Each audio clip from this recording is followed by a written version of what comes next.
Friends, welcome to the channel biology. इस module में हम आपके सामने लेके आए हैं किंगडम फंजाई का। ठीक है, तो जो लेक्चर 1 है इसमें हम इसके जनरल कैरेक्टर्स के बारे में देखेंगे। जो जनरल कैरेक्टर्स है ये 3 पार्ट में डिवाइडेड है। ओके, पार्ट 1 में हम इसके एकदम कॉमन या नॉन रिप्रोडक्टिव वाले पार्ट्स को देखेंगे। जो सेकंड पार्ट है उसमें रिप्रोडक्टिव सेक्शन को देखेंगे। इन जो थर्ड पार्ट है इसमें इसके लाइफ साइकिल के बारे में हम बात करेंगे। Okay, so I am doctor Dhananjay Tandon, PhD in microbiology.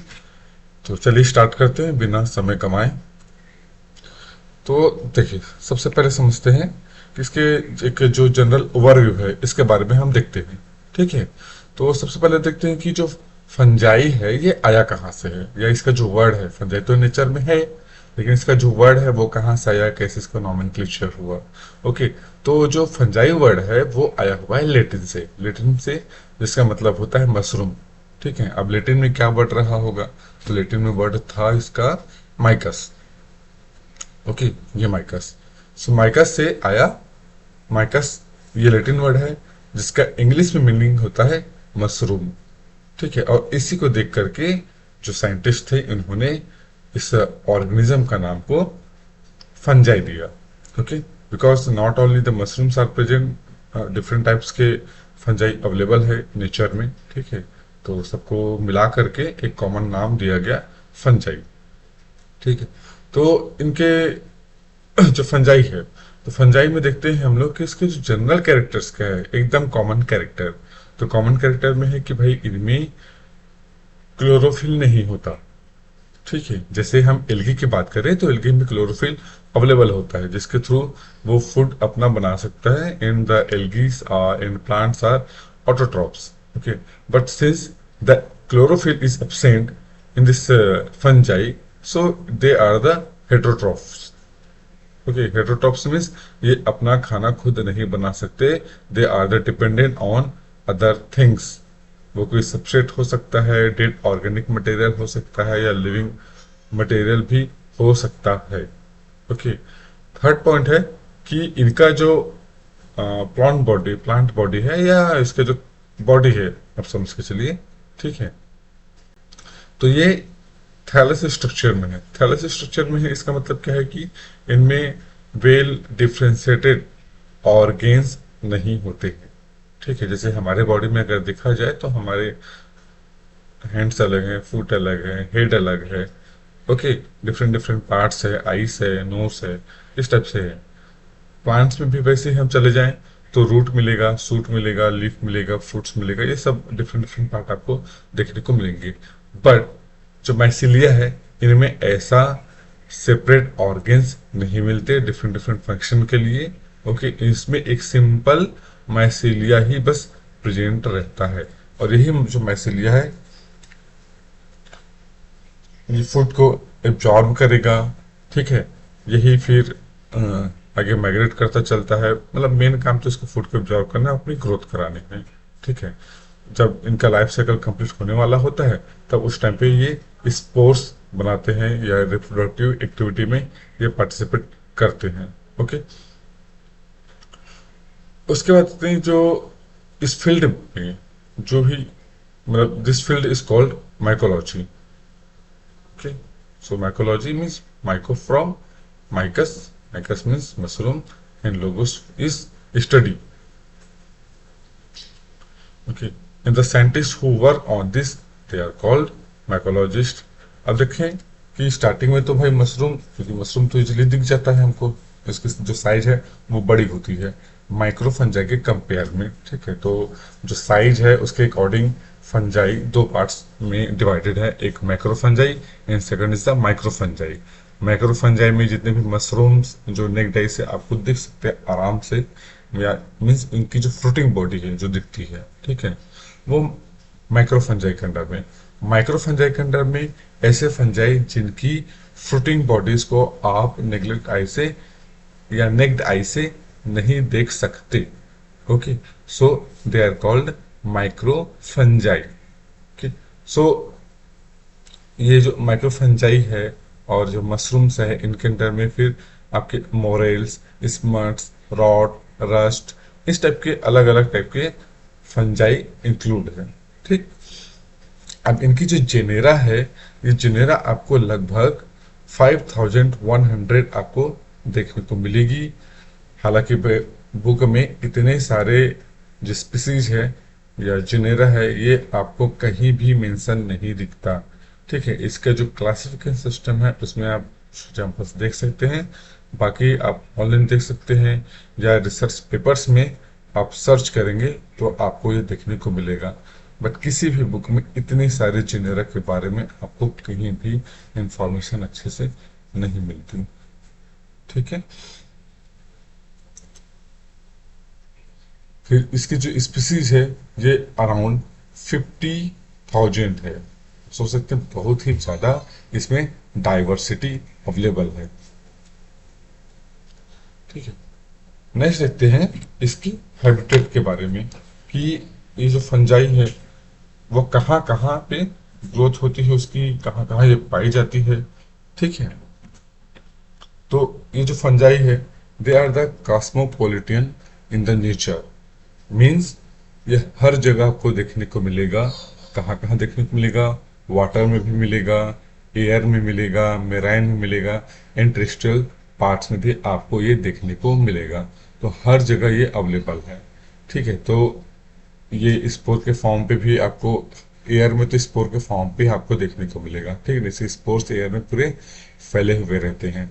इसका एक आपको एक्सपेरिमेंटली अगर करना है, अगर आप माइक्रोबायोलॉजी की स्टूडेंट है, ठीक है, तो जो भी उनका स्टूडेंट है वो तो समझता है कि जब हम लैब में ग्रो कराते हैं तो इस तरीके से ग्रोथ आ जाती है। ठीक है। कहीं भी एयर में रख दो, एक इसका मीडिया होता है, टीडीए मीडिया या एचडीए मीडिया। ओके। तो उस मीडिया को प्रिपेयर करके अगर आप एयर में रख देते हैं और इसको इंक्यूबेट करते हैं 7 डेज के लिए 25 डिग्री सेल्सियस और 27 डिग्री सेल्सियस में, तो आपको कुछ दिनों में 3 to 4 डेज में इसकी जो कॉलोनी है, फिदरी कॉलोनी रहती है, थोड़ी सी कॉटन लाइक कॉलोनी होती है, वो आपको देखने को मिल जाती है। ठीक है। लेकिन अगर आप नॉन माइक्रोबायोलॉजी स्टूडेंट है, एक जनरल बायोलॉजी स्टूडेंट है, तो उस कंडीशन में भी आप सिंपल कर सकते हैं। घर में एक्सपेरिमेंट कुछ करना नहीं है, नहीं अलग से इसके लिए मीडिया बनाना है। आप घर के कुछ फूड मटेरियल को ले लीजिए और लेने के बाद में थोड़ा सा हवा में ऐसे छोड़ दीजिए। ठीक है। एक पॉलीथीन में लीजिए, सबसे बेटर ऑप्शन है वो। और हल्का सा उसमें मॉइस्चर रहे, ऐसा ना रहे कि एकदम ड्राई हो। फ्रेश रहे तो ज़्यादा बेटर है। अगर फ्रेश नहीं है, ड्राइड आइटम है, तो उस केस में आप उसमें हल्का सा वाटर ऐड कर सकते हैं। ठीक है। या उसको रात भर ऐसा भिगा के भी रख सकते हैं। उसके बाद उसको आप पानी निकाल के अच्छे से आप उसको पॉलीथीन में पैक कर दीजिए और पॉलीथीन को टाइट कर दीजिए। ठीक है ना। फिर आप बाहर में ऐसे रूम टेम्परेचर में रख सकते हैं, लेकिन वहां पे जहाँ पे उसका टेम्परेचर थोड़ा सा डाउन हो, ऐसा नहीं कि एकदम गर्मी में रखना है।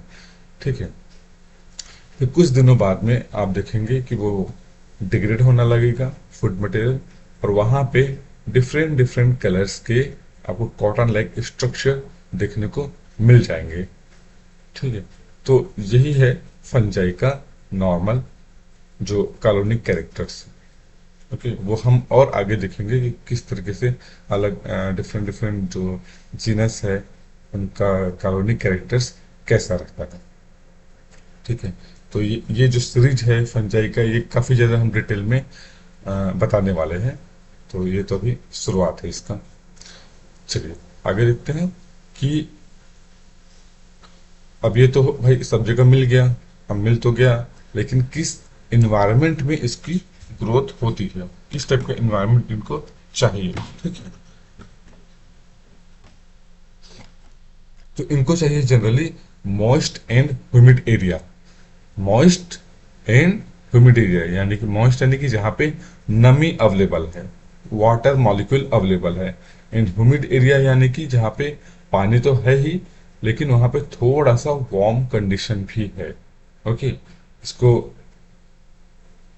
वार्म कंडीशन है यानी कि वहां पे टेम्परेचर थोड़ा सा बढ़ा हुआ है ना। जैसे इसको क्रिएट करना है, आप घर में कैसे क्रिएट कर सकते हो एक्सपेरिमेंटली। ठीक है। तो करना कुछ नहीं है यार, एकदम सिंपल रहता है। इसको पहले आप बेसिक को समझिए कि ह्यूमिड क्या चीज होती है। ठीक है, तो इसे कुछ एग्जांपल्स के तौर पे हम समझाने की कोशिश करते हैं आपको, कि जैसे अभी बरसात के दिनों में खास करके फर्स्ट जब रेन स्टार्ट होती है, पहली बार जब पानी गिरा, तो उस कंडीशन पे जब ये पानी गिरेगा, थोड़ा सा पानी गिरता है, बहुत ज्यादा नहीं, फिर आप देखिएगा दिन भर उमस रहेगा एकदम। हम कहते हैं ना, अरे बहुत ज्यादा उमस हो गया आज तो, क्यों गिर गया पानी, अच्छा से गिर जाना था। ठीक है, तो ये बहुत ज्यादा उमस होता है, ह्यूमिडिटी आ जाती है, डेवलप हो जाती है। तो ये होती कैसी है, तो देखो, जैसे ही पानी गिरा, सरफेस में पड़ा, सरफेस तो भाई पहले से हीट है। ठीक है, बहुत ज्यादा टेम्परेचर इसका आ, बढ़ा हुआ है सरफेस में। तो जैसे ही पानी गिरता है, तो ये इसकी एनर्जी ट्रांसफर हुई किसको, ये वाटर मॉलिक्यूल को। पानी गिरा इसके ऊपर, एनर्जी ट्रांसफर हुई वाटर मॉलिक्यूल को, तो लिक्विड से ये बन जाएगा गैस फॉर्म पे। अब टेम्परेचर तो इस सॉइल का इसके पास है ही। ठीक है, तो और ऊपर से वेपर फॉर्म पे है, यानी कि ये ज्यादा हाई एनर्जी के साथ में है। ओके, तो वाटर मॉलिक्यूल तो है, लेकिन इसके पास में टेम्परेचर भी अवेलेबल है। तो दोनों एक साथ हैं, तो दोनों एक साथ है, तो ये वेपर के फॉर्म पे रहेगा। तो जब भी वाटर जब वेपर के फॉर्म पे अवेलेबल रहता है आसपास की जगह में विथ हाई टेम्परेचर, देखिए वाटर मॉलिक्यूल ऐसे भी प्रेजेंट होता ही है, इसमें कोई डाउट नहीं है। क्योंकि जैसे ही हम फ्रिज से पानी निकालते हैं, कुछ समय बाद देखिएगा कि उसके आउटर लेयर में बहुत सारे वाटर मॉलिक्यूल्स वहां पे जनरेट हो जाते हैं। जनरेट तो होता नहीं है, एग्रीगेट हो जाता है। ठीक है, तो ऐसे भी वाटर मॉलिक्यूल है इन्वायरमेंट में, लेकिन टेम्परेचर उसका कंपेरेटिवली डाउन है, बहुत ज्यादा टेम्परेचर नहीं रहता है। ठीक है, लेकिन इस कंडीशन पे जब वाटर मॉलिक्यूल के पास में टेम्परेचर थोड़ा सा ज्यादा है, ठीक है, वेपर के फॉर्म पे है लेकिन टेम्परेचर थोड़ा ज्यादा है, तो ऐसा जो इन्वायरमेंट है वो ह्यूमिडिटी को क्रिएट करता है, या this type of situation is called humid environment और ह्यूमिडिटी। ओके, तो जैसे हम पॉलिथीन लिए या कुछ भी मटेरियल हमने डाल दिया, ठीक है, और पॉलिथीन में भर दिए, किसी बॉक्स में भर दीजिए, उसको अच्छे से टाइट कर दीजिए। ठीक, कुछ समय बाद आप देखेंगे कि यहाँ पे ये थोड़ा सा, ये जैसे बॉक्स है, तो यहाँ यहाँ पे अंदर में ही वाटर मॉलिक्यूल यहाँ पे अवेलेबल हो जाता है। इसमें फूड मटेरियल अंदर में भरा पड़ा है। ठीक है, और इसको थोड़ा सा गर्म भी हल्का सा दे देना है, ताकि वाटर मॉलिक्यूल जनरेट हो और उसके पास में एनर्जी अवेलेबल रहे। ठीक है, तो ऐसा इन्वायरमेंट जब क्रिएट होगा, तो सबसे पहले तो बैक्टीरियल डिग्रेडेशन स्टार्ट होता है। जब ये डिग्रेड स्टार्ट हो जाएगा, उसके बाद में फंगल ग्रोथ भी आना स्टार्ट हो जाता है। ठीक है, क्योंकि भाई वाटर मॉलिक्यूल यहाँ पे क्रिएट करने के लिए, ठीक है, हम बाहर से वो तो दे रहे हैं, हीट दे रहे हैं, ऐसा भी होता है, बट कई बार क्या होता है कि जो फूड मटेरियल है उसमें पहले से बैक्टीरिया अवेलेबल है ही, माइक्रोब्स अवेलेबल है ही, तो ये डिग्रेड करना स्टार्ट करते हैं किसको, फूड मटेरियल को, इनका रिस्पिरेशन स्टार्ट हो जाता है, और उसके वजह से हीट जनरेट होती है। तो हीट जनरेट होगी ही, और फूड में तो वाटर है ही, तो दोनों एक साथ मिक्स होकर के यहाँ पे पूरा वाटर वेपर ये सब के सब क्रिएट कर देते हैं। और चूंकि यहाँ पे रेस्पिरेशन चल ही रहा है, तो अंदर का एनवायरनमेंट तो ऐसे गर्म हो ही जाता है। ठीक है, इसके बहुत सारे एग्जांपल्स आपको डेली लाइफ में देखने को मिल जाएंगे। जैसे कहीं पे कचरा वचड़ा है, ठीक है, वहां पे डिग्रेड हो रहा है कुछ चीजें, तो ये जैसे पूरा कचरा का भंडार है। ठीक है, तो इस रीजन में, ये इतने रीजन में इसका जो टेम्परेचर है बहुत ही ज्यादा हाई आपको मिलेगा। ऊपर के लेयर में तो चलो हवा आ जा रहा है, मूवमेंट हो रहा है, तो वहां पे टेम्परेचर एक्सचेंज हो ही जाता है, बट इनर साइड में टेम्परेचर एक्सचेंज नहीं हो पाता। ठीक है, तो वहां पे टेम्परेचर बहुत ही ज्यादा हाई होता है, करीबन करीबन 70 to 60 degree, 60 to 70 degree Celsius के आसपास तक भी चला जाता है। ठीक है, इतना ज्यादा टेम्परेचर हाई होता है, क्योंकि जो माइक्रोबियल रिस्पिरेशन है वो स्टार्ट होता है, और रिस्पिरेशन से निकलती ही हीट एनर्जी जनरेट होती है, और वही जो है इसको ट्रांसफर हो जाती है किसको, वाटर मॉलिक्यूल को। तो इस तरीके से एक ह्यूमिड इन्वायरमेंट आप घर में भी क्रिएट कर सकते हैं। होता ही है। आप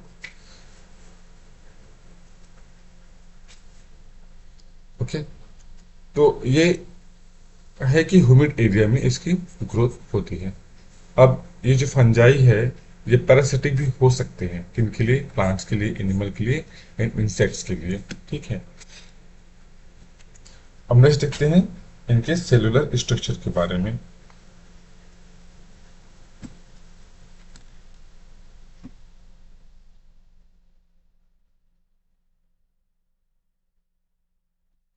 तो जो फंजाई है वो यूकेरियोटिक है। यूकेरियोटिक है मीन्स इसके पास में ट्रू न्यूक्लियस है। तो ट्रू न्यूक्लियस कैसे समझेंगे? तो इसके पहले समझना पड़ेगा भाई कि फॉल्स न्यूक्लियस क्या है। ट्रू अगर है तो फॉल्स भी होगा। ठीक है। तो फॉल्स अगर है तो फॉल्स मतलब क्या है कि फॉल्स न्यूक्लियस को हम प्रोकैरियोट्स कहते हैं, because then here the genetic material is not enclosed by the membrane, that is a nuclear membrane. Okay, but in eukaryotes the genetic material is enclosed by the nuclear membrane. Membrane भी आप कह सकते हैं, क्योंकि वो nucleus का है इसलिए हम उसको न्यूक्लियस और न्यूक्लियर मेम्ब्रेन कहते हैं। ठीक है। इसके बाद देखते हैं कि इसके जो फंगल बॉडी है वो यूनिसेलुलर है। इसके अलावा ब्रांच भी हो सकता है और फिलामेंटस हाइफी हो सकता है। देखिए यूनिसेलुलर ऐसा रहता है, इस तरीके से इसकी हाइफी बनी रहती है। इसी को ही माइसीलियल नेटवर्क भी कहते हैं। ठीक है ना। अगर सिंगल है तो हाइफी कह सकते हैं, बहुत सारे हैं तो माइसीलियल नेटवर्क ऐसा कहते हैं, इसका टर्म है। ओके।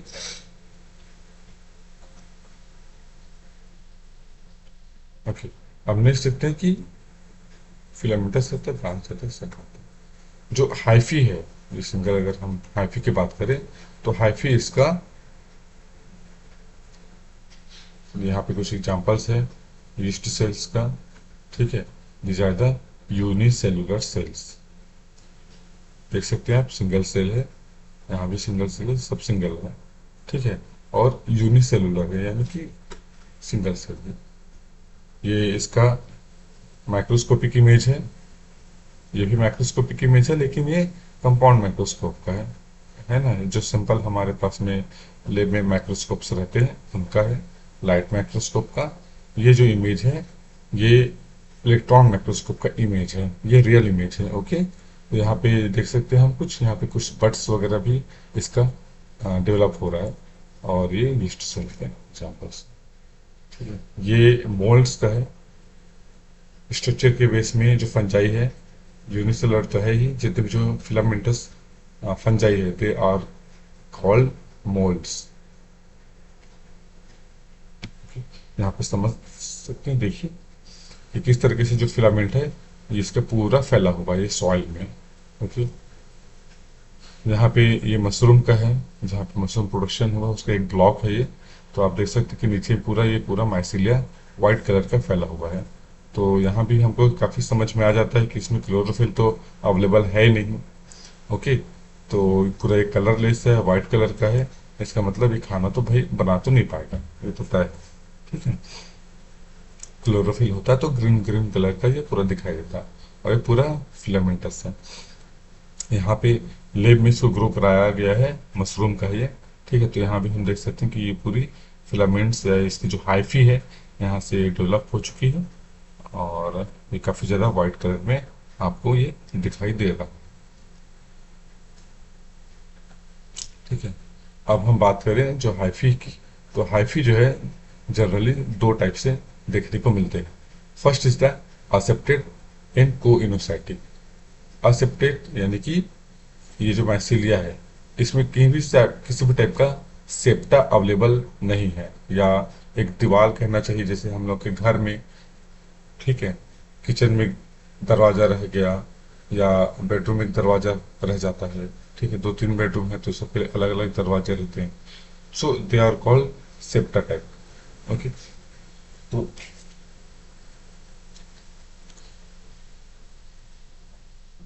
या दीवार ऐसे ब्लॉक हम बना बना के कहीं कहीं पे रखते हैं, बहुत सारे बिल्डिंग्स आप देख सकते हैं, तो वहाँ पे पूरे दो रूम को सेपरेट करने के लिए एक वॉल रहती है ना। तो एक सेप्टा जैसा है वो। तो वैसे ही इसमें भी इसको डिफरेंट जो सेगमेंट्स है उसको ऐसा डिवाइड करने के लिए इसमें सेप्टा अवेलेबल नहीं होता। Okay, so this is called aseptate. इन कोइनोसाइटिक है, मीन्स की मल्टी न्यूक्लिएटेड है। अब भाई वॉल तो है ही नहीं, है ना, तो न्यूक्लियस भी यहाँ पे सेपरेट है ही नहीं, सब जगह फैला हुआ है, यहाँ से वहां, वहां से वहां वो माइग्रेट करता रहेगा, इनका मूवमेंट होता रहेगा। ओके, तो ये कोइनोस्टैटिक मतलब ये सब चीज नहीं है, अवेलेबल नहीं है, ये पूरा ऐसा सिफोनियस टाइप से इसका स्ट्रक्चर होगा, सिफोनियस यानी कि tube like structure. Okay, so ये देखने को मिलता है फाइकोमाइसिटिस में। Okay? फिर है सेकंड टाइप जो है वो है सेप्टेट है। अब सेप्टा है तो सेप्टा रहेगा तो न्यूक्लियस दो तीन टाइप से इसमें डिस्ट्रीब्यूट हो सकता है, या तो एक सेगमेंट में एक ही न्यूक्लियस होगा, या दो भी हो सकता है, या तीन भी हो सकते हैं। ठीक है, ये तीनों टाइप से आपको देखने को मिल सकता है, या तीन से चार भी हो सकता है। ओके, तो ये जो है कैरेक्टर है स्कोमाइसिटिस, बेसिडोमाइसिटिस एंड ड्यूटेरोमाइसिटिस का। इसके अलावा इसकी जो सेल वॉल है वो फंगल सेलुलोज और कैटिन की बनी रहती है। तो जितने भी हायर फंजाई है उनमें ये कैटिन का बना रहेगा, जो लोअर फंजाई है उनमें जो सेल वॉल है वो ग्लूकॉन का बना रहता है। ठीक है, अब ग्लूकॉन और कैटिन में क्या डिफरेंस है, तो ग्लूकॉन जो है ये कंप्लीटली ग्लूकोज ही है मात्र, only glucose, and the catin they are the derivatives of glucose. Okay, and जो फंगल सेल वॉल है, अब देखो ग्लूकोज यहाँ है, यहाँ पे ग्लूकॉन बना हुआ है बोल रहे हैं, तो यहाँ पे जो ग्लूकॉन है या जो सेलुलोज है वो जनरली जो प्लांट में मिलते हैं सेल वॉल उसमें भी ग्लूकोज ही रहता है, they are called cellulose. Okay, तो उनकी जो बॉन्डिंग स्ट्रक्चर है या केमिकल स्ट्रक्चर है बॉन्ड्स की, वो प्लांट के कंपेयर में थोड़ी सी डिफरेंट होती है। कैसे, तो देखिए जो प्लांट्स होते हैं उनमें बीटा 1,4 लिंकेज आपको देखने को मिलेगा ग्लूकोज ग्लूकोज के बीच में, बट इस केस में जो फंगल सेल वॉल है वहां पे ये ऐसा देखने को नहीं मिलता। यहाँ पे बीटा 1,2 बीटा 1,3 ऐसा देखने को मिलता है। ठीक है, इस टाइप से बॉन्ड्स आपको फंगल सेल वॉल में देखने को मिल जाएंगे। ठीक है, इसका फायदा ये भी है कि जैसे किसी ने एंटी फंगल ड्रग डिजाइन किया प्लांट पैथोजेंस हो गया या एनिमल पैथोजेंस के लिए। ओके, जैसे खास कर प्लांट पैथोजन के लिए, एनिमल पैथोजन का इशू नहीं है क्योंकि हमारे में सेलुलोज मिलते ही नहीं, लेकिन प्लांट पैथोजेंस के लिए अगर किसी ने एंटीबायोटिक डिजाइन किया, ठीक है, तो वो क्या करेगा, इसके एंजाइम को बस इनहिबिट करेगा, ना कि ये वाला एंजाइम। ओके, ये तो प्लांट में मिल रहा है तो इसका एंजाइम डिफरेंट है, इसका एंजाइम डिफरेंट है। अगर वो ड्रग इसके एंजाइम के ऊपर एक्ट कर दिया तो क्या होगा, प्लांट सेल्स की डेथ हो सकती है। ओके, सेल वॉल डेवलप होगा ही नहीं उसके में, तो फिर बहुत इश्यू हो जाएगा। बट चूंकि ये 1,2 वाले में को इनहिबिट करेगा तो फंगल सेल वॉल बनेगा नहीं, तो जब फंगल सेल वॉल बनेगा नहीं तो डिफरेंट जो स्ट्रेस है, ऑस्मोटिक स्ट्रेस हो गया, किसी भी टाइप का स्ट्रेस है, तो उसके वजह से फंगल सेल की डेथ हो सकती है। ओके, अब देखते हैं कि जो सेप्टेट हाइफी है, सेप्टेट हाइफी में ये जैसे सेप्टेट हाइफी है, तो ये जो सेप्टा है वो सेप्टा पूरा कंप्लीटली, मतलब ये कंप्लीट नहीं होता, इसमें बीच में पोर्स आपको देखने को मिलेंगे। ऐसा पोर्स यानी कि गैप रहेगा, जैसे घरों में जो दरवाजा है, ठीक है, दीवार तो है कोई दिक्कत नहीं है, लेकिन दरवाजा भी है, तो दरवाजा का क्यों लगाते हैं हम लोग, ताकि भाई इस रूम से उस रूम में हम जा सकें, अगर कुछ हमको जरूरत पड़ता है तो हम जा सकें। या जैसे हम लोग ट्रेन में देखते हैं अलग अलग बोगी तो बनी रहती है, अलग अलग ब्लॉक्स रहते हैं, बट उसमें जो अंदर का जो रास्ता है वो खुला हुआ रहता है नहीं, या आप S1 में चले जाओ, थर्ड AC में चले जाओ, किसी में चले जाओ, तो आगे मतलब पूरा मूवमेंट के लिए जो उसके बीच का जो दरवाजा है वो ओपन रहता है। ठीक है, कुछ पूरी तरीके से ब्लॉक नहीं करते हैं। तो ठीक ऐसा ही इसमें देखने को मिलता है। तो ऐसा क्यों? ताकि जितने भी जो फूड मटेरियल्स है उनका मूवमेंट इस सेल से उस सेल में हो सके भाई, क्योंकि हर एक सेल को जरूरत है फूड न्यूट्रिएंट्स की, है ना। जैसे मान के चलो यहाँ से अगर इसने एब्जॉर्ब करना चालू किया तो इसको ट्रांसफर तो करेगा ना इधर, नहीं करेगा तो आगे आगे की जो सेल्स हैं इसकी उनकी डेथ हो जाएगी। ठीक है, तो इसलिए इस फोर्स को रखा गया है, और ये थोड़ा सा इससे क्या हो जाता है, रिस्ट्रिक्टेड हो जाएगा ये। ठीक है, कि एकदम रिस्ट्रिक्टेड अमाउंट में सारी चीजें यहाँ से वहाँ सप्लाई होंगी। और दूसरा है थोड़ा सा मैनेजमेंट भी इजी है यार इसमें। ठीक है, एक एक ब्लॉक में आराम से, जैसे इस ब्लॉक में पूरा फिल हो गया, फिर दूसरे ब्लॉक में जाएगा, फिर तीसरे ब्लॉक में जाएगा, तो इस तरीके से पूरा एक इक्विलिब्रियम जो है ना यहाँ पे पूरा एक सेट हो जाता है अच्छे तरीके से। ठीक है, तो इनका आपस में मैनेजमेंट के लिए ये सेप्टा यहाँ पे डेवलप किया गया है।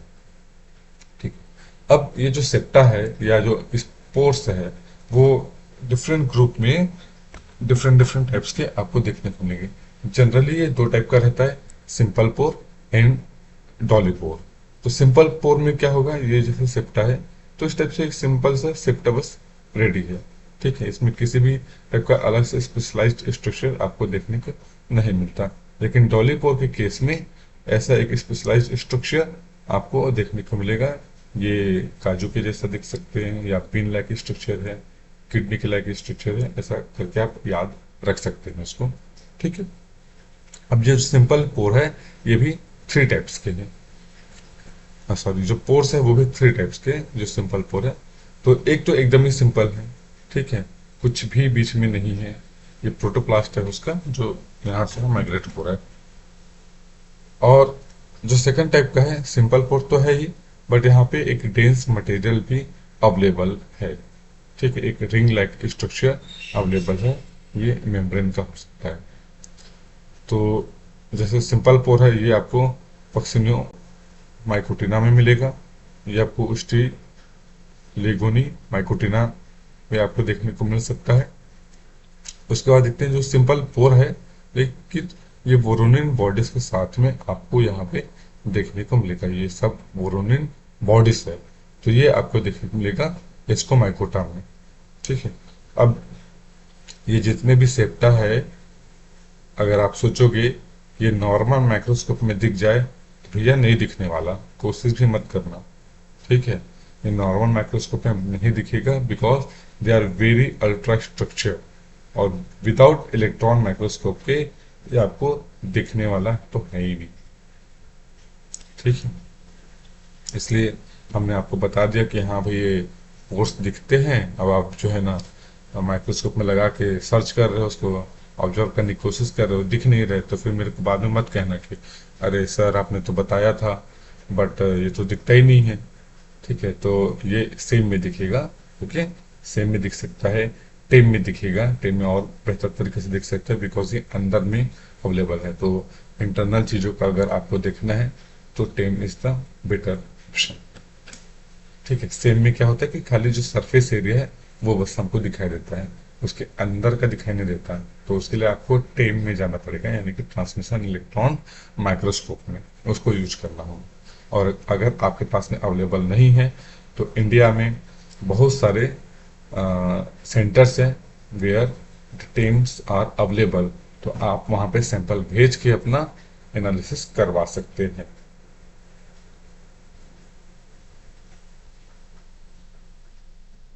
ठीक है, एक आईस्टेम की वेबसाइट है, वहाँ पे काफ़ी सारे सेंटर्स के बारे में आपको इंफॉर्मेशन मिल जाएगी। वो गवर्नमेंट का वेबसाइट है। ठीक, फिर देखते हैं जो डॉलीपॉर है। तो डॉलीपॉर भी आपको तीन टाइप से यहाँ पे देखने को मिलेगा। फर्स्ट है, देखिए डॉलीपॉर में ऐसा स्ट्रक्चर तो है ही, साथ में जो सेकेंडरी स्ट्रक्चर है वो है पैरेंथियोसोम का। Parenthesome this is the double layer membrane structure, okay, जो यहाँ पे अवेलेबल होगा। तो पहला तो है जो कंप्लीट है ना, कंटिन्यू है। तो ये आपको देखने को मिलता है ऑट्रिकुलेरियल्स, डेक्रीमाइसिटेल्स, हाइमेनोकिटेल्स एंड सेबिसिनेल्स में। ओके। सेकंड जो केस है उसमें जो पेंथिसुम है वो डिसकंटिन्यू है, ठीक है, यानी कि पार्सल यहाँ पे अवेलेबल है और बीच बीच में इसमें खुद में पोर्स यहाँ पे देखने को मिल रहे हैं। तो इसके एग्जांपल है एग्रिकल्स, बॉलिटेल्स, ओके, सेरोटोबेसिडेल्स एंड रूजेल्स एंड पॉलीपोरल्स। फिर जो थर्ड टाइप का है इसमें डॉलीपोड तो है, लेकिन इसमें जो पैरेंथेसम है वो सेक लाइक स्ट्रक्चर में अवेलेबल है। सेक लाइक यानी कि ऐसा जो ग्लास है या कप है उस टाइप से ये स्ट्रक्चर रखता है। ओके। सो ये आपको देखने को मिलता है ट्रिमिलेट्स, ठीक है। और जितने देखिए जितने भी जो डॉलीपॉड्स है ये आपको खाली दिखेंगे बेसिडोमाइसेटिस में। तो ये सब के सब जो एग्जांपल्स हैं ये पूरे के पूरे ये बेसिडोमाइसेटिस के ही हैं। नेक्स्ट देखते हैं जो फंगल सेल है उसके अल्ट्रा स्ट्रक्चर को, कि इनमें क्या क्या अवेलेबल होता है। तो यहाँ पे देखिए ये यीस्ट सेल का है और ये टेम का इमेज है ट्रांसमिशन इलेक्ट्रॉन माइक्रोस्कोप का।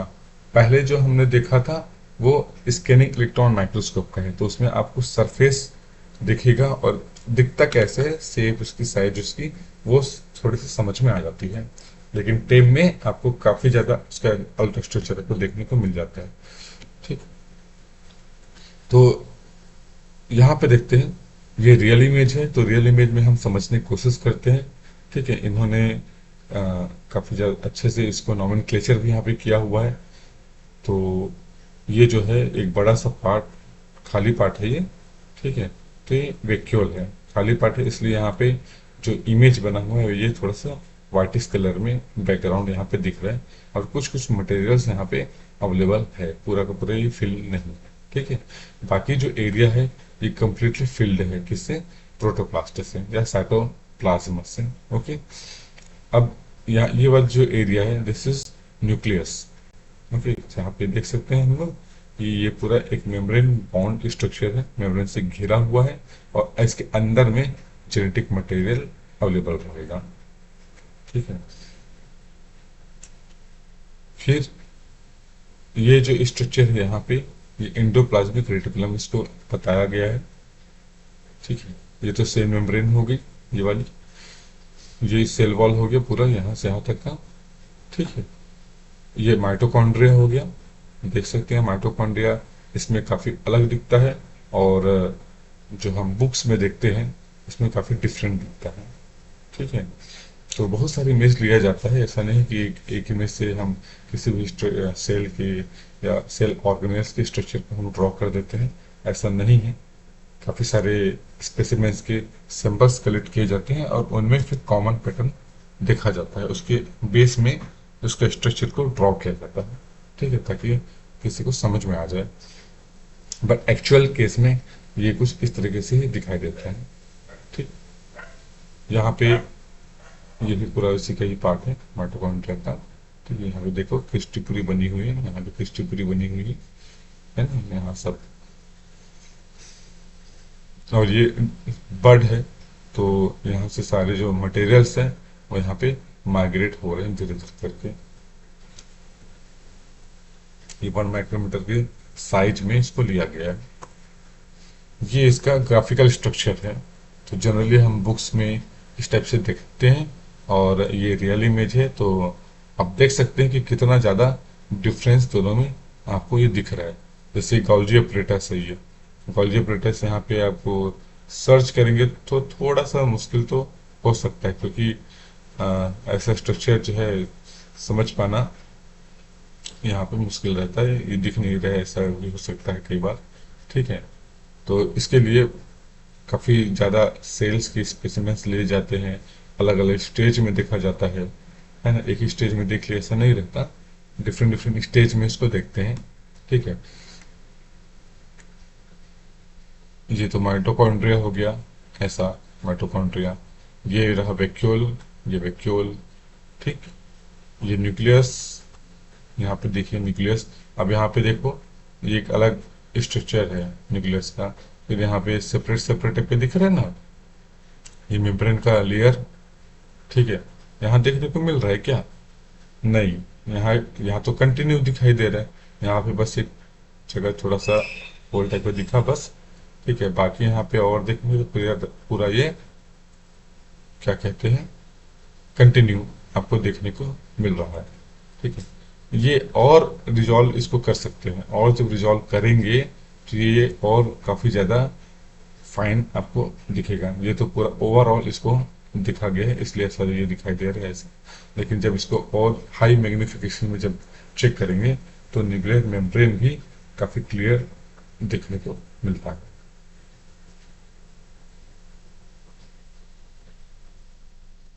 ठीक है, इसके अलावा इसमें लिपिड ग्रेन्यूल्स वगैरह प्रेजेंट है।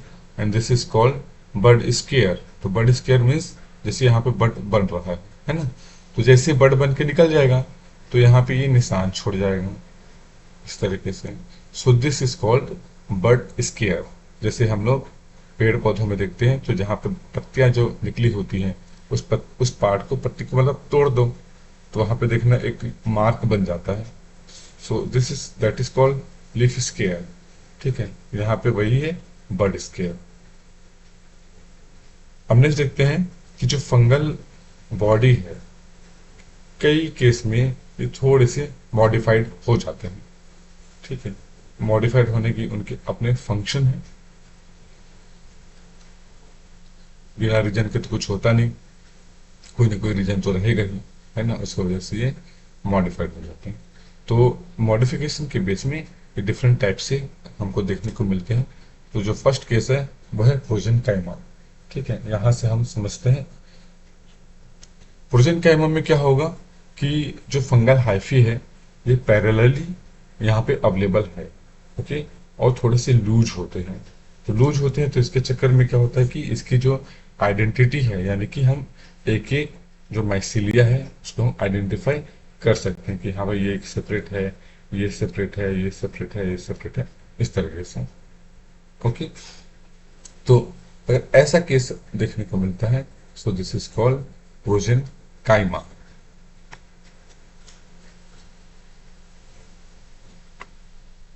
सेकंड जो केस है वो है स्यूडो पेरेन्काइमा। स्यूडो क्यों नाम दिए और पेरेन्काइमा सेल क्या है? तो पेरेन्काइमा सेल जैसे कि हम लोग जानते हैं ये प्लांट सेल्स में ही देखने को मिलता है, और इसका मेन जो फंक्शन क्या होता है वो है फूड स्टोरेज का। फूड स्टोरेज और भी फंक्शन होते हैं उसके। ठीक है, तो ज्यादातर जो फूड्स वगैरह है वो इस पेरेन्काइमा सेल में अवेलेबल रहता है, because and these are the loose cells. ठीक है, और डिफरेंट डिफरेंट टिश्यूज मिलते हैं, लेकिन जो पेरेन्काइमेटिस टिश्यू है ये थोड़ा सा लूज होता है। ओके, तो जो फंगल सेल में इसमें पेरेन्काइमा तो रहता नहीं। ठीक है, तो ये पेरेन्काइमा के जैसा दिखता है, होता नहीं है, वैसा दिखता है। ओके, तो इसलिए इसको स्यूडो बोला गया है। ठीक है, फॉल्स पेरेन्काइमा। तो ये कैसे डेवलप होता है? अब देखो, जैसे प्रोजेन्काइमा है, ये अरेंज तो है ही, लूज है, लेकिन इसी को थोड़ा सा टाइट कर दीजिए, या यही जब थोड़ा सा टाइट हो जाएगा, टाइट कैसे मतलब कि एक दूसरे के क्लोज कांटेक्ट में जब ये आ जाएगा और हर डायरेक्शन में, मतलब ये जो माइसिल ऐसे फैला है, ऐसे फैला है, इधर भी फैला है, कुछ भी किसी भी डायरेक्शन में फैला हुआ है। ठीक है, और काफी ज्यादा कॉम्पैक्ट हो गया है, यानी इसके कंपेयर में थोड़ा सा कॉम्पैक्ट हो गया। तो अब इसके जब ट्रांसफर सेक्शन हम देखेंगे तो इस तरीके से ये आपको देखने को मिलेगा। ठीक है, तो इस टाइप से अगर फंगल बॉडी है, so this is called pseudo parenchyma. Third type है स्क्लेरोटिया। ओके, स्क्लेरोटिया तो इसमें कैसा दिखता है? ये पूरा ऐसा ग्लोबोस स्ट्रक्चर है, काफी ज्यादा कॉम्पैक्ट है। ठीक है, कलर इसका थोड़ा सा डार्क होगा इनके कंपेयर्स में, और स्यूडोपेरेन्काइमा के कंपेयर में देखा जाए तो ये इससे भी ज्यादा हार्ड होता है और काफी ज्यादा कॉम्पैक्ट होता है। इससे भी इसकी जो एक एक जो हाइफी है इसकी इंडिविजुअलिटी लॉस हो जाती है, आपको समझ में नहीं आएगा कि कौन सा कैसा माइसीलिया है। ठीक है, इसको सेपरेट करके देखा गया तो ये कुछ इस तरीके से ये दिखाई देता है। ठीक है, इसका सेक्शन कटिंग करेंगे इस तरीके से, तो माइक्रोस्कोप इमेज में ये आपको ऐसा दिखाई देगा। तो आप देख सकते हैं यहाँ पे तो थोड़े थोड़े स्पेस है, हल्का यहाँ पे जैसे स्पेस है, एक स्पेस यहाँ पे भी है, थोड़े से स्पेस तो है, इंट्रासेलुलर स्पेस जिसको हम कहते हैं कि इस केस में वैसा नहीं रहता, ये काफी ज्यादा कॉम्पैक्ट हो जाता है, कोई भी स्पेस यहाँ पे अवेलेबल नहीं होगा। फिर देखते हैं राइजोमॉर्फ। ये 4 टाइप से फंगल बॉडी है, जिसमें ये भी कॉम्पैक्ट तो हो जाता है, बट इसका जो बिहेवियर है वो रूट के जैसा रहेगा। ओके, रूट लाइक बिहेवियर होगा। और इसके अलावा इसमें एक छोटे छोटे हाइफी भी यहाँ से निकला हुआ रहता है, जिनका काम है न्यूट्रिशंस को एब्जॉर्व करने का। तो जो इसका सिंगल माइसिलिया होता है उससे कंपेयर में ये थोड़ा सा ज़्यादा हार्मफुल होगा या ज़्यादा इन्फेक्शियस होगा। ओके, इसका सेक्शन कटिंग करेंगे तो यहाँ पे बीच में एक पीथ है या हॉलो स्ट्रक्चर है, और यहाँ पे पूरे टिश्यूज एग्रीगेटेड फॉर्म पे है। ओके, और ये इसका रूट हेयर्स ये निकला हुआ है ये सब। So this are the rhizomorph. तो ये कहाँ से निकलेगा, तो इसके एक्सेल से ही अंदर की साइड से ये निकलता है।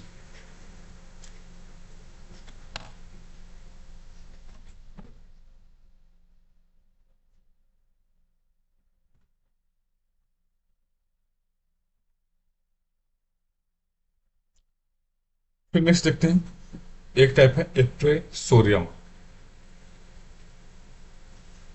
ओके, एप्रेसोरियम। तो एप्रेसोरियम ये किस में मिलेगा हमें, तो ये पक्सिनिया में। ठीक है, ये जो टर्म है ना यहाँ पे देख सकते हैं, स्पोर, यूरिडेस्पोर, ये यूरिडेस्पोर आपको देख मिलता है पक्सिनिया में। ठीक है, तो यहाँ से जब ये जर्मिनेट होना स्टार्ट होता है, इसका जर्मेटिव निकला, ये जर्मेटिव जब एक नए प्लांट को इन्फेक्ट करता है या होस्ट को इन्फेक्ट करता है, तो उस टाइम पे यहाँ पे एक सोलन स्ट्रक्चर को डेवलप करता है। This is called appressorium. इसका फंक्शन क्या है, यहाँ से जो फूड मटेरियल्स सप्लाई हो रहा है तो उसको यहाँ पे स्टोर ये करेगा। तो स्टोर तो कर दिया, अब नेक्स्ट क्या, तो यहाँ से ये नया माइसिलिया बनना स्टार्ट होगा। ठीक है, हर डायरेक्शन में नया माइसिलिया स्टार्ट होगा, क्योंकि भाई नया माइसिलिया स्टार्ट होने के लिए खाना तो चाहिए ना उसको। तो खाना मिलेगा कहाँ है, तो एक जगह सबको एग्रीगेट कर दिया जाता है या स्टोर करके रखा जाता है। अब जितना खाना खाओ और नया माइसिलिया बनाओ। फिर नेक्स्ट देखते हैं, ये एक टाइप है हॉस्टोरिया।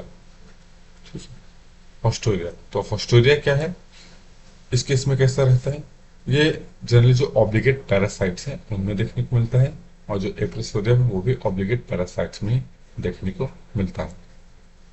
ठीक है, तो हॉस्टोरिया में ऐसा नोब लाइक स्ट्रक्चर या फिंगर लाइक स्ट्रक्चर, इस टाइप के स्ट्रक्चर्स देखने को मिल जाते हैं।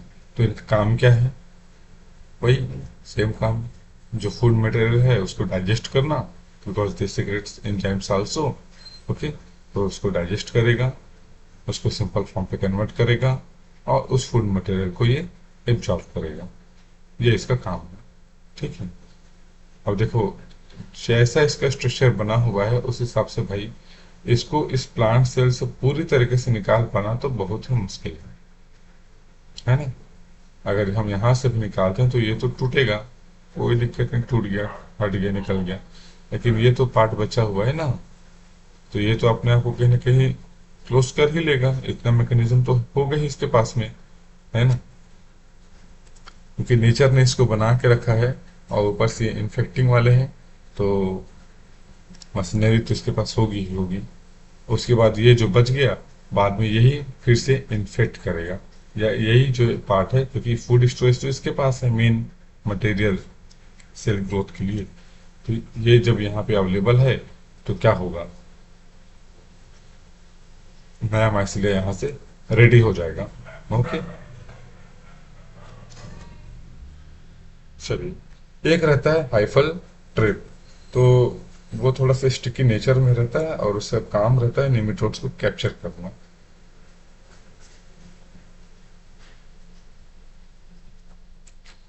नेक्स्ट हम देखते हैं फंगल मोटिलिटी के बारे में। तो मोटिलिटी के बेस में अब देखिए मोटिलिटी किस टर्म में हम यूज कर रहे हैं वो भी समझना जरूरी है। ठीक है, तो देखिए फंगस में जो वेजिटेटिव बॉडी होती है उसकी या वेजिटेटिव सेल होती है उसमें मोटिलिटी नहीं होती है ना। ये मोटिलिटी प्रेजेंट होती है इनके स्पोर्स में या उसके रिप्रोडक्टिव स्टेज में मोर्टेलिटी को ही काउंट किया जाता है, उसी को ऑब्जर्व किया जाता है। ओके, तो मोटिलिटी के बेस में इस तरीके से ये दो पार्ट में डिवाइड है, एक है मोटाइल और दूसरा है इमोटाइल सेल। तो जो मोटाइल सेल्स है या जो मोटाइल रिप्रोडक्टिव स्पोर्स हैं, ठीक है, ये आपको लोअर फंजाई में देखने को मिलता है विच इज फाइटोमाइसेटिस में। ठीक, जो इमोटाइल सेल्स हैं वो हायर फंजाई में लाइक एस्कोमाइसेटिस, बेसिडोमाइसेटिस एंड ड्यूटेरोमाइसेटिस इनमें देखने को मिलता है। ठीक है, अब मोटाइल तो है, तो मोटाइल है तो कैसे मोटाइल है, तो इसमें फ्लैजिला मिलता है, तो फ्लैजिला के थ्रू ही ये मोटाइल है। ओके, फ्लैजिला यानी कि पूंछ के जैसे स्ट्रक्चर होता है वो अल्ट्रा स्ट्रक्चर उसका। ठीक है, ये जनरली बनता है ट्यूबुलिन से। ठीक है, ट्यूबुलिन का एक this is a type of protein which create tube like structures. Okay, बहुत सारे जो ट्यूबुलिन प्रोटीन्स है वो आपस में एग्रीगेट होते हैं, उसके बाद फ्लैजिला बनाता है वो। ठीक, अब ये फ्लैजिला तो है, तो फ्लैजिला भी इनमें जनरली दो टाइप से मिलते हैं। पहला क्या है, विप्लास। तो विप्लास को हम एक्रोनेमेटिक भी कहते हैं। ओके, तो विप्लास में क्या होगा, जो फ्लैजिला है ये स्मूथ टाइप से रहता है। स्मूथ टाइप से यानी कि इसमें किसी भी टाइप का अलग से अपेंडिक्स या कोई भी सेकेंडरी स्ट्रक्चर देखने को नहीं मिलता। Okay, so this is called whiplash type. Second जो है ये टिंसल कहते हैं। टिंसल को पेंटोनेमेटिक भी कहा जाता है। ठीक है, तो ये थोड़ा सा रफ होगा, रफ इन द सेंस कि इसके केस में जैसे स्पोर्स है फ्लैजिला, तो ऐसे अपेंडिक्स जो है इसमें निकले रहेंगे इस तरह से। ठीक है, ऐसे अपेंडिक्स निकले रहेंगे विच इज कॉल्ड मेस्टिकोनेम्स। ठीक है, तो अगर ऐसा स्ट्रक्चर है तो ये टिंसल कहलाएगा।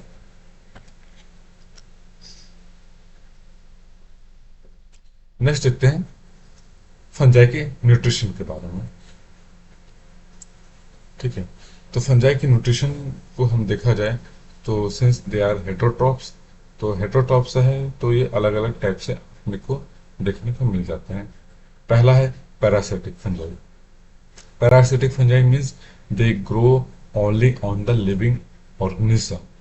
Okay, they may be plant, animal और इंसेक्ट्स। ओके, सो जो पैरासिटिक है उनके बिहेवियर के बेस में ये दो टाइप से फिर से डिवाइडेड है। एक है obligate and second is the facultative. So obligate case में इसको लिविंग ऑर्गेनिज्म चाहिए ही चाहिए। ठीक है, बिना लिविंग ऑर्गेनिज्म पाए बिना इसकी ग्रोथ हो ही नहीं सकती। तो इसके एग्जांपल्स है रेवेनेलिया एंड पक्सिनिया।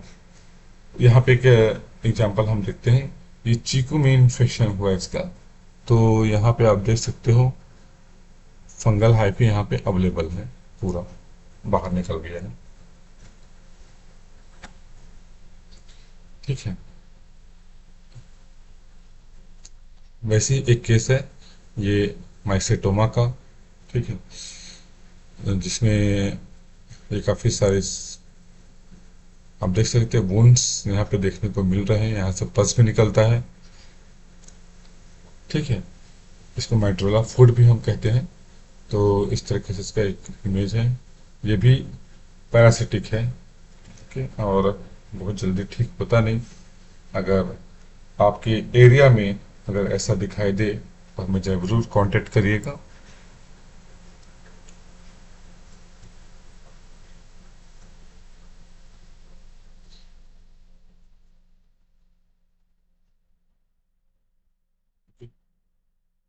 बिकॉज इसमें हमारा काम भी चल रहा है, तो you can contact me. Okay. बहुत ही ज़्यादा डेंजरस फंगल डिजीज है, बहुत जल्दी ठीक होता नहीं, और ज़्यादातर ये जो फार्मर्स है उनके पैरों में होता है। ज़्यादातर जो इसके जो केसेस है वो ट्रोमा से मिलता है। ट्रोमा यानी कि जैसे कांटा चुभ गया खेतों में, ठीक है, ऐसा भी होता है। कई बार नॉर्मली हो भी जाता है, किसी भी तरीके से अगर इंजर्ड हो गया तो। ठीक। तो अगर ऐसा केस आपको आपके एरिया में देखने को मिलता है तो आप ज़रूर हमें कांटेक्ट करिए। ठीक। हम डिस्क्रिप्शन में अपना मेल आईडी भी हम दे देंगे, तो आप वहाँ से हमको कांटेक्ट कर सकते हैं।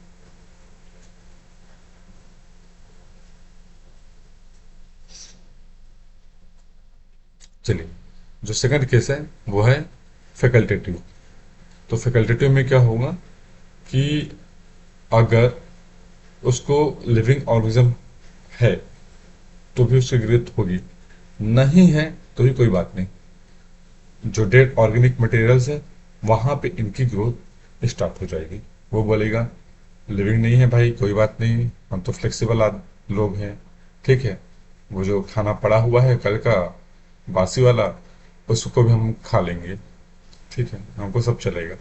ऐसे टाइप से रहता है ये। तो इसके एग्जांपल्स है मुस्टिलिगो, स्फिलोथिका, पॉलिस्पोरियम। फिर सेकंड हम देखते हैं सेप्रोफिटिक फंजाई। ओके। अच्छा, इस केस में अगर जरूरी नहीं कि अगर हम आप हमें कांटेक्ट करते हैं तो ठीक है, नहीं करते हैं तो भी कोई बात नहीं, लेकिन आपके आसपास के जो गवर्नमेंट हॉस्पिटल है, ठीक है, आप उसमें जरूर इसको लेके जाइएगा दिखाने के लिए। ठीक है, इसको कि इसका ट्रीटमेंट टाइम पे होना बहुत जरूरी है। अदरवाइज ये 10 साल 15 साल 20 साल तक भी खींचा जाता है। लंबा क्रॉनिक डिजीज है ये, है ना, बहुत जल्दी ठीक होता नहीं है। तो इसको सीरियस लीजिएगा, इस टाइप के डिजीज को। यहाँ पे मेरा लगाने का जो पर्पस था इसको यही था कि मैं आप लोगों के साथ में शेयर कर सकूं। और अगर ऐसा आपके फैमिली में या आस पड़ोस में किसी को भी होता है तो आप उनको जरूर बताइए, और उनको ट्रीटमेंट के लिए या डायग्नोसिस के लिए आप हॉस्पिटल में जरूर रेफर करिए। भाई प्राइवेट वाले तो लूट देगा इसको देख करके, है ना, गवर्नमेंट में भेज देना ज़्यादा अच्छा है। या आसपास अगर आपके एम्स है या कोई भी अच्छा डिस्ट्रिक्ट हॉस्पिटल है, वहाँ भी आप इसको भेज सकते हैं।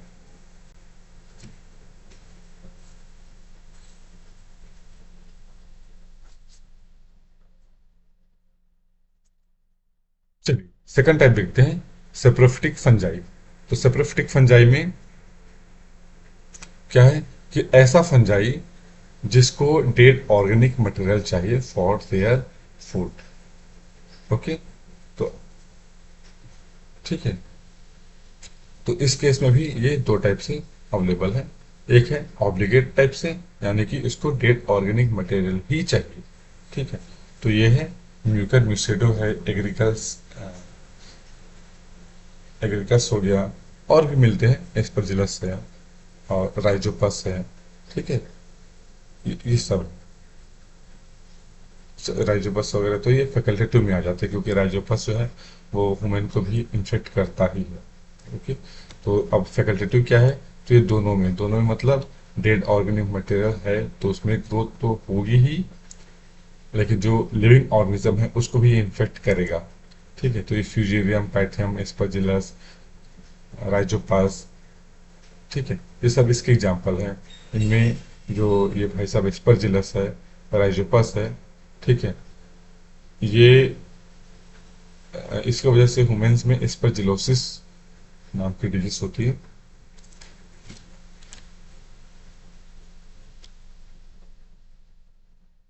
ठीक है, ये भी इन्फेक्ट करता है, ये भी इन्फेक्ट करता है।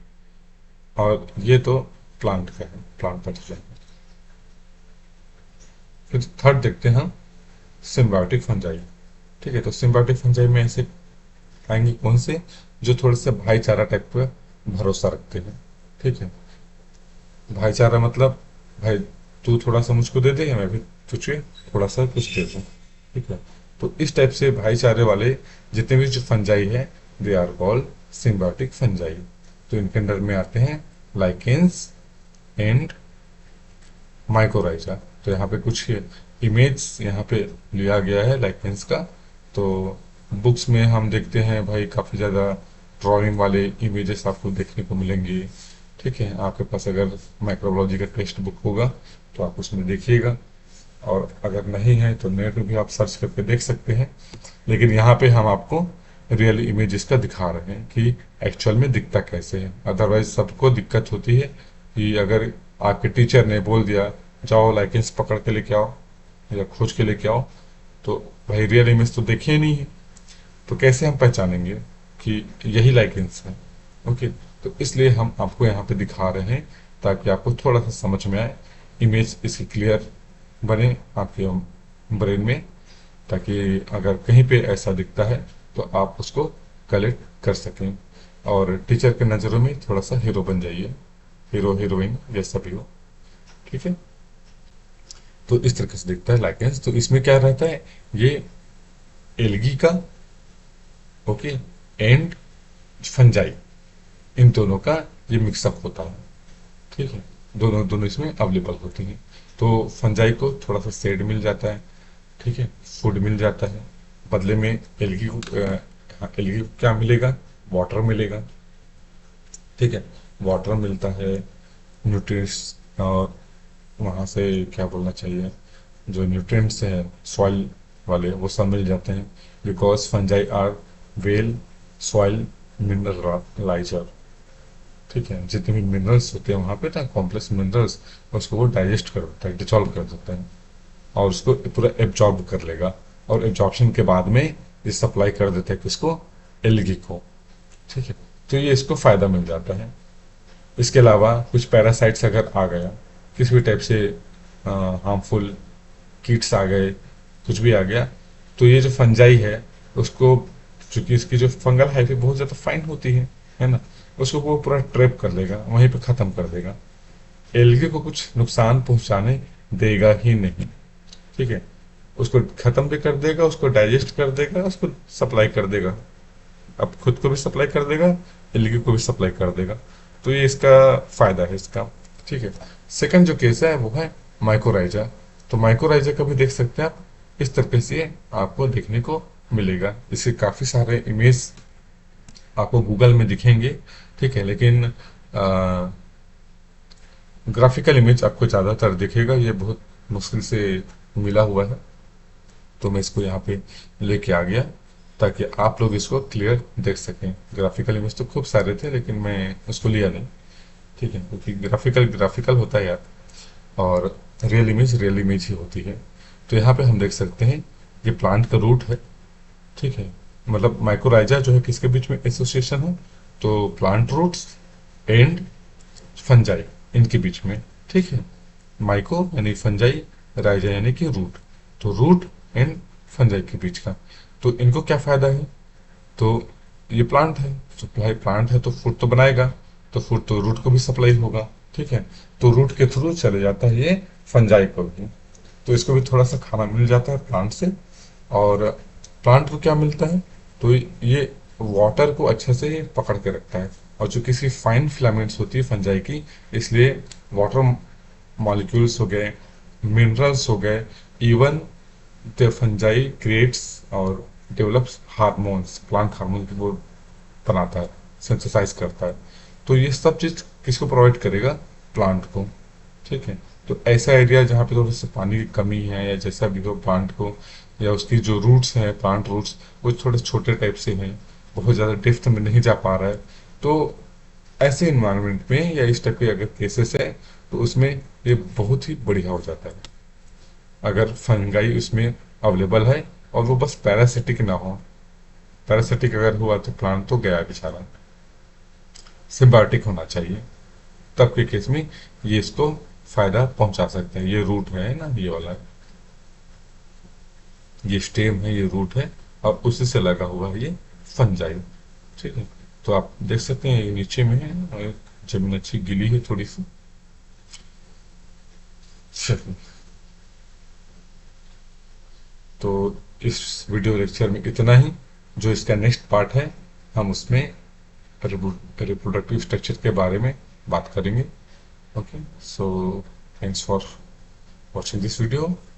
और अगर आपको लगता है कि हाँ ये थोड़ा सा अच्छा बना हुआ है, तो आप इसको लाइक ज़रूर कर सकते हैं, कर दीजिएगा, हमको भी थोड़ा सा मोटिवेशन मिल जाता है इसमें। और अगर आपको लगता है कि नहीं भाई इसमें थोड़ा सा और इम्प्रूवमेंट होना चाहिए, तो आप कमेंट में ज़रूर लिख सकते हैं कि सर आप इसको और इम्प्रूव कर सकते हैं। ओके, तो दोनों टाइप के कमेंट्स मैं वेलकम करता हूँ, पॉजिटिव फीडबैक्स को भी, नेगेटिव फीडबैक्स को भी। ठीक है, दोनों हमारे लिए इम्पोर्टेंट है। और अगर आप चैनल में नए हैं तो इसको सब्सक्राइब कर दीजिएगा, ताकि इसके हमारे चैनल के जितने भी वीडियोस है ये आपको मिलता रहे। ठीक है, साथ ही नोटिफिकेशन के बटन में भी क्लिक कर दीजिएगा, ताकि सब नोटिफिकेशन आपको आता रहे। ठीक, ये आपके ऊपर है।